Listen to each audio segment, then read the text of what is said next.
Well, good afternoon, everybody. I would like first to thank Aruna and Jill for inviting me to this conference. I'm very delighted and honored to be here. What I'd like to present to you today is a post-colonial reading of a book by American art historian George Kubler. Its title is The Shape of Time, Remarks on the History of Things, and I assume that most of you know it. I didn't bring you a PowerPoint presentation, but I brought you the book as an object or a thing. This theoretical essay was published in 1962.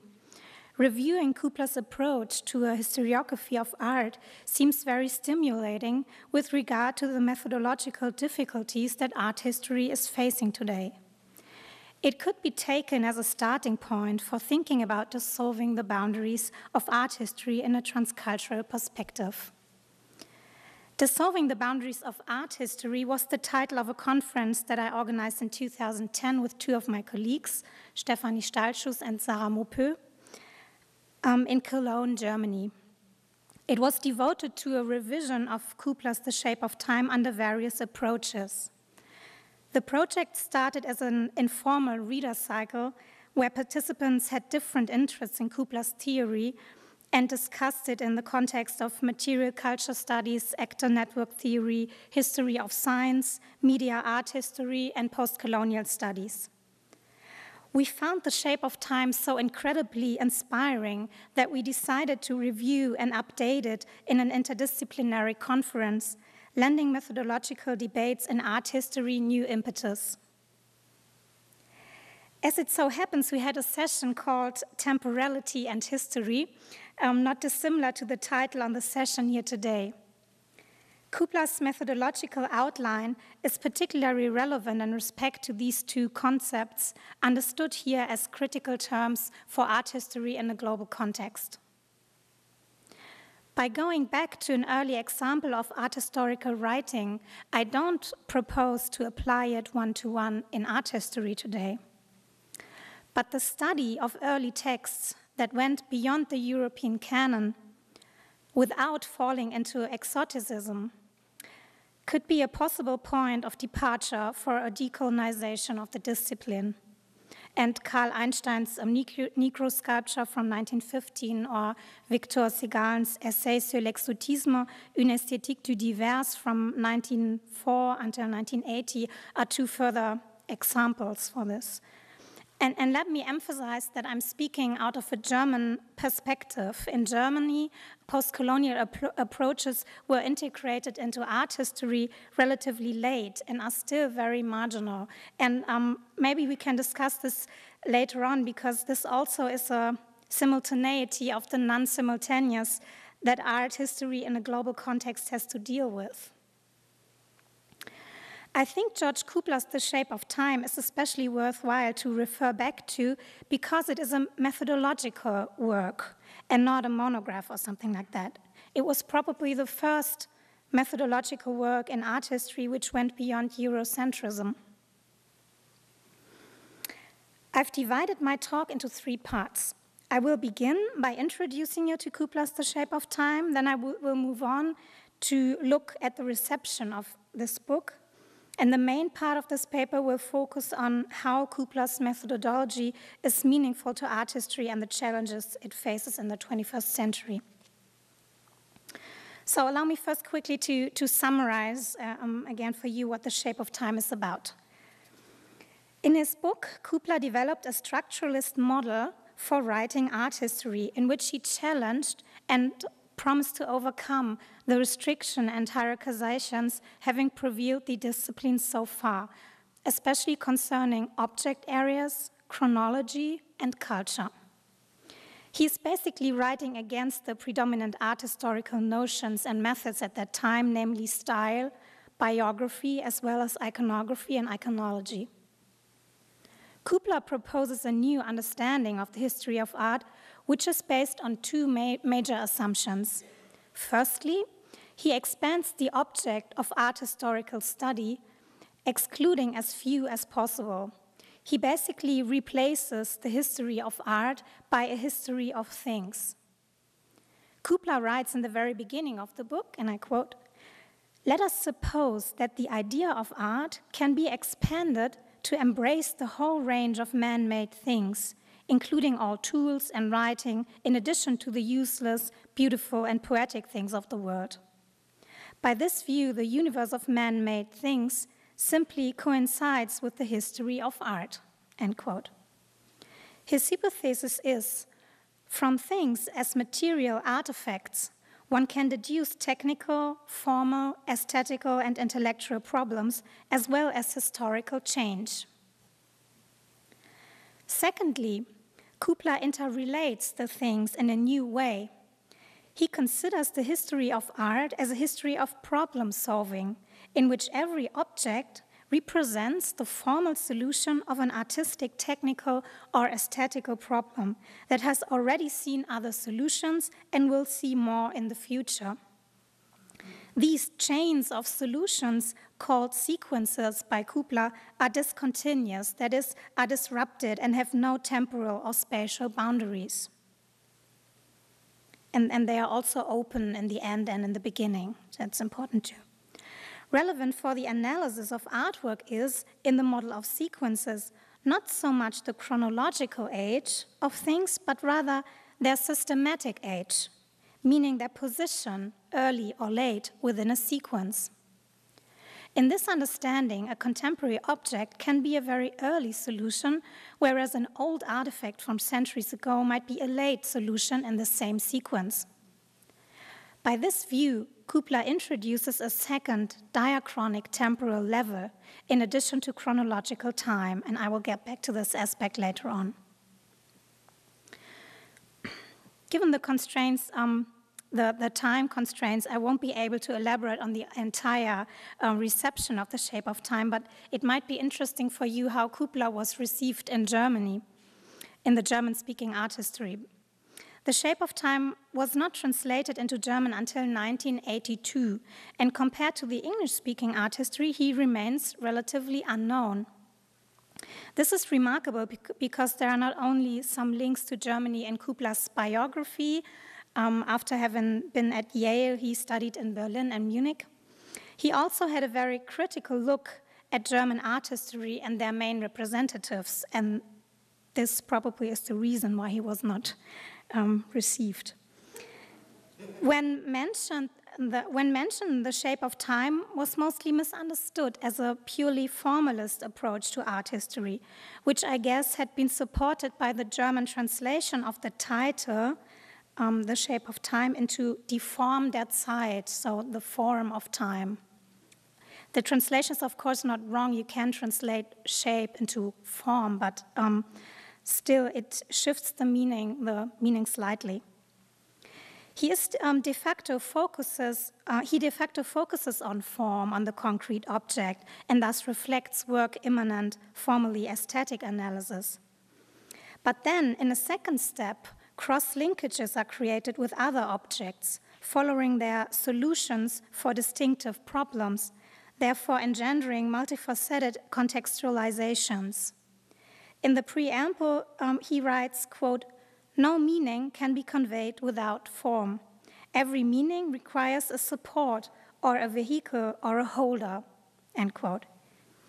He unites form and meaning, material and immaterial or mental, and overcomes this dichotomy.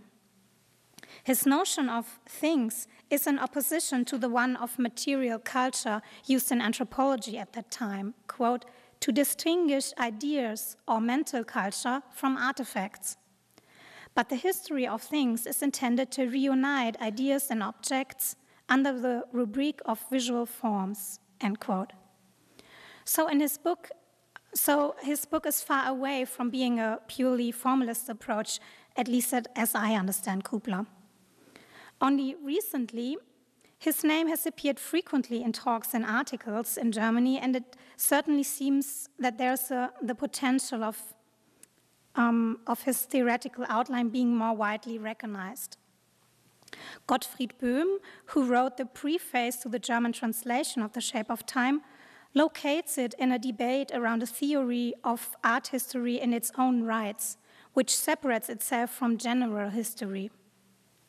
In the wake of the global turn now, the question of historiography becomes topical concerning the interrelations of micro and macro analysis and possible perspectives of world history that overcome Eurocentrism and take into account the importance of the societies of the Global South.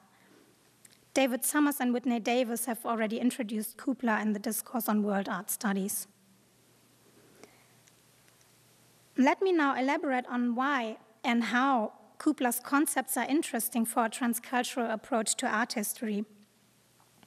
It is revealing to think about what could have been the initial spark for the shape of time. For this, it is important to consider it in context of Kubler's areas of study. In 1981, George Kubler published an article entitled "The Shape of Time Reconsidered," in which he retrospectively commented on the reception of his famous publication. He stated that with some astonishment that art historians mostly ignored the relation of the shape of time to his main research area, which is the prehistoric and colonial cultures of Middle America. Quote, "No art historian has commented on the relation of the shape of time to my studies of American antiquity," he says. Indeed, the essay takes a special position within Kubler's writings, as he only once framed an art historical theory, which at the first glance does not appear to have much to do with the rest of his publication. Furthermore, there arises the question as to whether he applied his theoretical models in his own research. Thus, Kubler's writings were received separately. The art historians either were interested in the shape of time or in his subject area. But how does the shape of time interrelates with Kubler's other writings? He has always worked at the margins of art history. His research objects were not part of the European or North American canon. Analyzing objects from the cultures of Middle America, he must have realized immediately that for these, the established methods of European art history at that time were inadequate. How can one apply Panofsky's iconology if written tradition is lacking? Consulting literary sources is central to this art historical method. Kubler's critical examination of iconology grounds in this problem. Kubler writes about this in The Shape of Time, quote, "Because of its dependence upon long-lived literary traditions, iconology so far has been restricted to the study of Greco-Roman tradition and its survival. Continuities of theme are its principal substance. The breaks and ruptures of the tradition lie beyond the iconologist's scope, like all the expressions of civilizations without abundant literary documentation," end quote. But not only iconological, also biographical approaches rely on the analysis of literary sources and show furthermore the fixation of Western art history to the artist as subject and genius.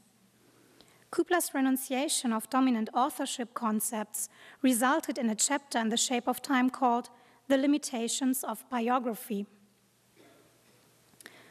From a postcolonial perspective, it is also interesting that Kubler's structuralist focus on breaks and ruptures in the history of art grounds in his awareness of colonization, which is remarkable for art history in the 1960s, even though his assessments are at some points problematic from a contemporary perspective. In this respect, The Shape of Time can be seen as an attempt to deal with cultural contact and exchange in unequal power relations.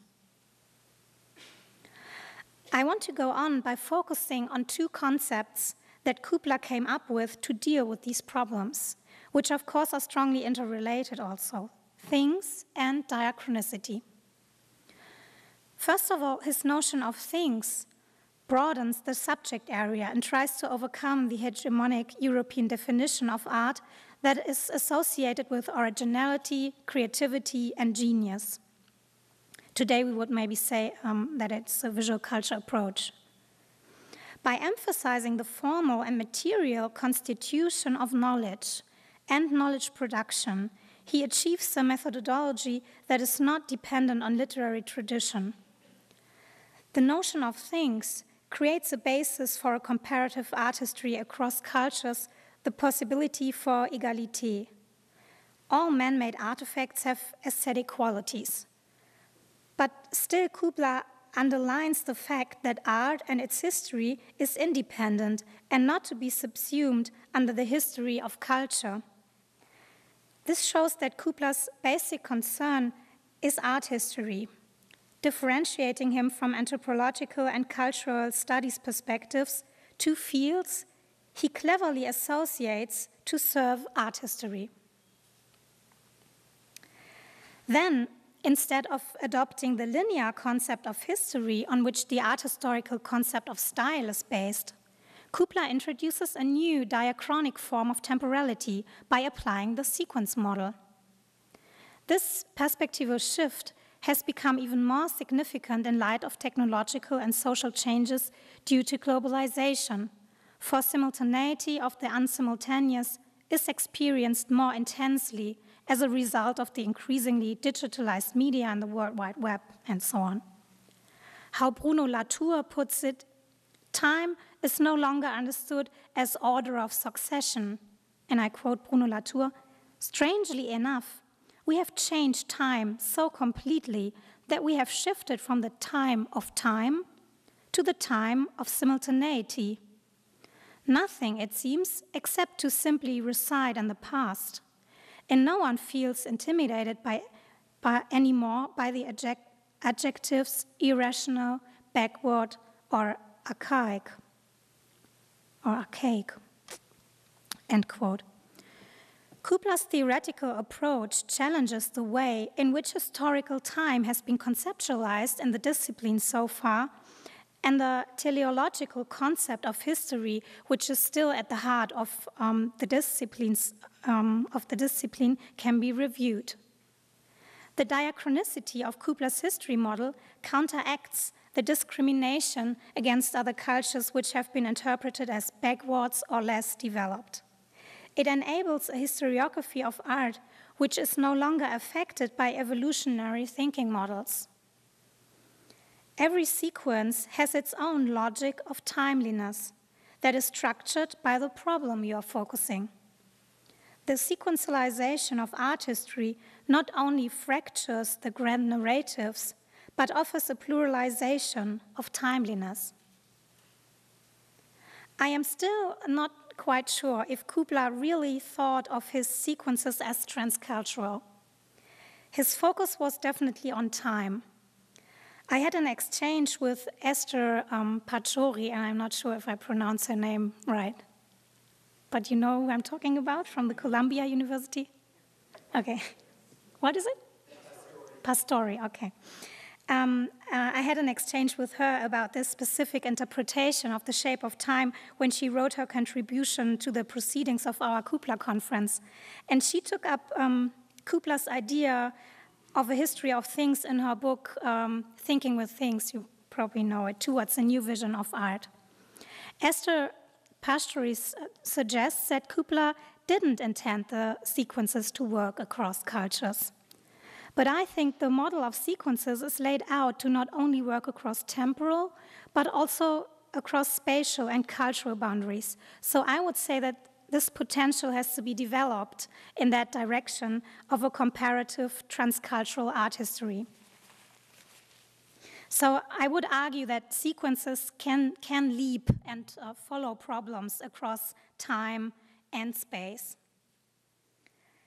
I believe that the pivotal question is if a transcultural historiography of art that doesn't produce a universal history nor a conception of culturally separated entities is possible.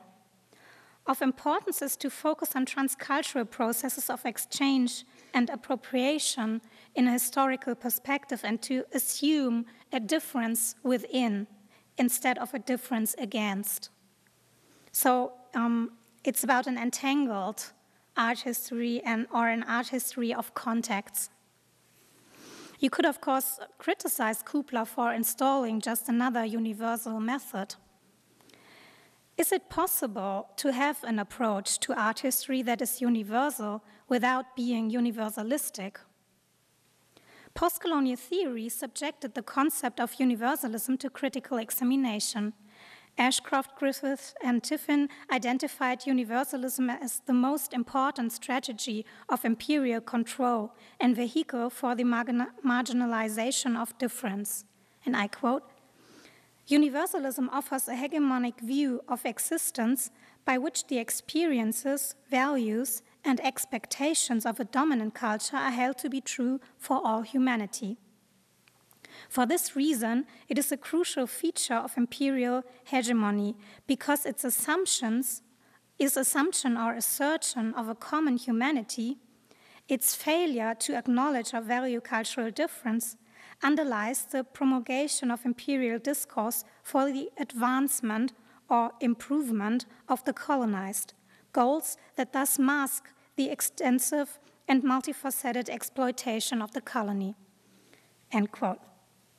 From this perspective, efforts for a universal or global art history have a neo-colonial slant. So this always has to be analyzed very carefully. Kubler's method claims that it can be applied to all man-made things, but he doesn't postulate world historical totality. He sets out from very specific problems and linkages between objects, so that Kubler's art history as history of problem-solving appears rather fragmentary, microanalytic, and contextual than holistic and universalistic. But we should still ask ourselves today, what are we searching for? Can we think of a global practice of art history or of a global art history or world art studies or whatever you like to call it? Who benefits from this? And what are the motivations? To sum up, I can say that Kubler radically broke with traditions, modified the conventional methods, and he broadened them interdisciplinary, borrowing from cultural anthropology, historical science, and information theory. He points to the mechanisms of exclusion and to the Eurocentrism of Western art history at a time when mainly European and North American art was studied. And when going beyond the canon, art historians frequently used their own criteria for the evaluation of other cultures and its artistic activities that has never been at eye level. Methods are culturally determined and target a norm that establishes a hierarchy of artifacts. But art historians did not reflect on their own perspectivity and particularity. Kubler pays special attention to the role and subjectivity of the historian or the art historian, and this is now my last point. The historian, quote, willingly or unwittingly deforms the signal according to his own historical position, end quote. And a bit later he states, quote, historical recall never can be complete, nor can it be even entirely correct. So Kubler's understanding of history is remarkable because he stresses that historical knowledge is always constructed. He reverses the ratio of history and object using information theoretical concepts. Here, historic eras are no longer natural entities. Instead, historicity first arises from the signals that are mostly things in Kubler's theory, transmitted from a past time. Historical knowledge always depends on transmissions, with the sender, signal, and receiver being variable elements. Special emphasis is therefore placed on the mediality of historization. All things have been transmitted and are hence the result of a translation and interpretation process. This puts history into perspective and is especially helpful in regard to a reorientation of art history that has to review itself. Thank you very much for listening.